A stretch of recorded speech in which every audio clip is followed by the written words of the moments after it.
दिवाली से पहले सभी कर्मचारी भाइयों के और जो पेंशनर्स हैं उनके खाते में वो पैसा चला गया। मुख्यमंत्री जी ने इस बात के लिए ही 450 करोड़ रुपया हमारे सरकारी कर्मचारी भाई और पेंशनर्स को 3% डीए के रूप में उनके खाते में चला गया। उनका जो ये प्रदर्शन था उससे पहले से ही प्रस्तावित था, उसके लिए उनकी मांगें, उसको मुख्यमंत्री जी ने कहा है कि इनकी मांग जायज़ है, इनका हक है। लेकिन हमारी सरकार ने और माननीय मुख्यमंत्री जी ने 3% जो डीए था उसको रिलीज़ किया दिवाली से पहले, और साथ में अप्रैल से लेकर सितंबर तक जो भी उसका एरियर बना था, वो जो डीए था 3% वो अप्रैल से लागू होना था, उसको अप्रैल से सितंबर तक जो भी एरियर था वो भी पे किया और आगे के लिए भी उनकी सैलरी में आया। दिवाली से पहले सभी कर्मचारी भाइयों के और जो पेंशनर्स हैं उनके खाते में वो पैसा चला गया। दिवाली का टाइम था, त्यौहार का टाइम था, लोगों को ऐसे समय में ज़रूरत होती है। मुख्यमंत्री जी ने इस बात के लिए ही 450 करोड़ रुपया हमारे सरकारी कर्मचारी भाई और पेंशनर्स को 3% डीए के रूप में उनके खाते में चला गया। अब रही बात ये कि जो पिछला एरियर्स की बात जो पेंशनर्स कर रहे हैं, उनका जो ये प्रदर्शन था उससे पहले से ही प्रस्तावित था, उसके लिए उनकी मांगें, उसको मुख्यमंत्री जी ने कहा है कि इनकी मांग जायज़ है, इनका हक है।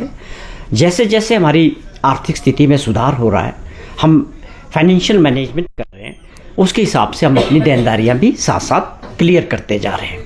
आप देखेंगे पिछली बारी जो 75 ईयर से ऊपर के जो पेंशनर्स थे हमारे, उनका सारा एरियर्स क्लियर कर दिया सरकार ने। अब ये 70 साल से ऊपर वालों को भी बहुत जल्दी जो है जितना भी पिछला एरियर्स है पेंशनर्स का वो क्लियर कर रहे हैं। मंशा बिल्कुल साफ और दे रहे हैं।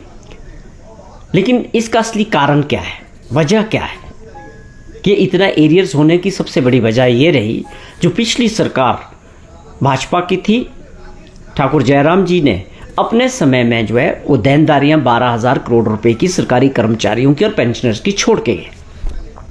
अब उनको हमारी सरकार और मुख्यमंत्री जी उसको धीरे धीरे पूरा कर रहे हैं। तो हमारी सरकार ने आते ही जो सरकार ओपीएस दे सकती है 1,36,000 सरकारी कर्मचारियों को, तो वो सरकार सरकारी कर्मचारियों की हितैषी है और पेंशनर्स की भी हितैषी है।